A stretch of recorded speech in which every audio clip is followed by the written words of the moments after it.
آدم علیہ السلام سے پہلے کیا تھا؟ یہ ایک گہرا سوال ہے جو اسلام اور فلسفے میں زیر بحث رہا ہے۔ قرآن و حدیث میں اس موضوع پر کچھ اشارے موجود ہیں، لیکن تفصیل سے وضاحت نہیں کی گئی۔ تاہم مختلف علماء اور مفسرین نے اس بارے میں مختلف نظریات پیش کیے ہیں۔ ایک، فرشتے، ملائکہ۔ قرآن کے مطابق حضرت آدم علیہ السلام کی تخلیق سے پہلے اللہ تعالیٰ نے فرشتے پیدا کیے تھے۔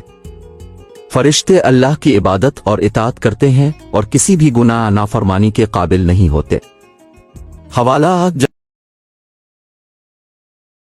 وَإِذْ قَالَ رَبُّكَ لِلْمَلَائِكَةِ إِنِّي جَاعِلٌ فِي الْأَرْضِ خَلِيفَةً قَالُوا أَتَجْعَلُ فِيهَا مَن يُفْسِدُ فِيهَا وَيَسْفِكُ الدِّمَاءَ وَنَحْنُ نُسَبِّحُ بِحَمْدِكَ وَنُقَدِّسُ لَكَ قال إني أعلم ما لا تعلمون۔ اور جنات کی تخلیق حضرت آدم علیہ السلام سے پہلے کی گئی تھی۔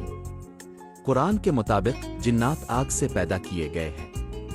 حضرت آدم علیہ السلام کی تخلیق سے پہلے جنات زمین پر آباد تھے اور ان میں فساد برپا تھا، جس کی وجہ سے اللہ نے فرشتوں کو ان کے خلاف کارروائی کرنے کا حکم دیا۔ وَخَلَقَ الْجَانَّ مِن مَّارِجٍ مِّن نَّارٍ۔ کے مطابق اللہ تعالیٰ نے اپنی مخلوق کو بے شمار اقسام میں تخلیق کیا ہے جن کے بارے میں ہمیں علم نہیں۔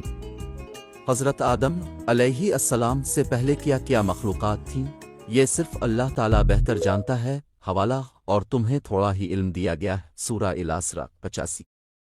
علماء کے مطابق کائنات، ستارے، سیارے اور زمین و آسمان پہلے سے موجود تھے، لیکن انسان جیسی مخلوق نہیں تھی۔ خلاصہ حضرت آدم علیہ السلام کی تخلیق سے پہلے فرشتے اور جنات موجود تھے اور زمین پر جنات فساد پھیلا رہے تھے۔ اللہ نے حضرت آدم علیہ السلام کو بطور خلیفہ زمین پر بھیجا۔ یہ سب کچھ اللہ کی حکمت کے مطابق ہوا اور ان تفصیلات کا مکمل علم صرف اللہ کے پاس ہے۔